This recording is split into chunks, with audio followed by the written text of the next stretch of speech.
শ্বেতা, এখনো রান্না হয় নাই তোর? কতক্ষণ সময় লাগবে?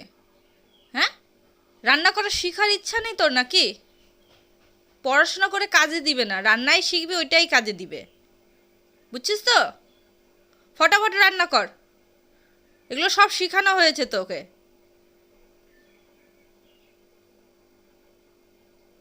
এখন পর্যন্ত রুটিও বানানো হয় নাই, কখন বানাবি এগুলো? ওর লুচি বানাচ্ছিস আজকে?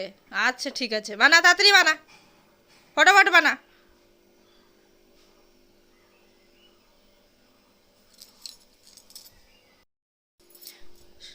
কিরে, তেলটা তো গরম হয়েছে বুঝি, তাড়াতাড়ি বানা।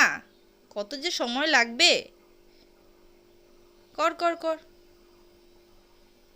ফুলকো লুচিটা তো ভালোই হয়েছে তোর রান্না। দে দে, দেখেই খিদা পাচ্ছে আমার। তাড়াতাড়ি বানা।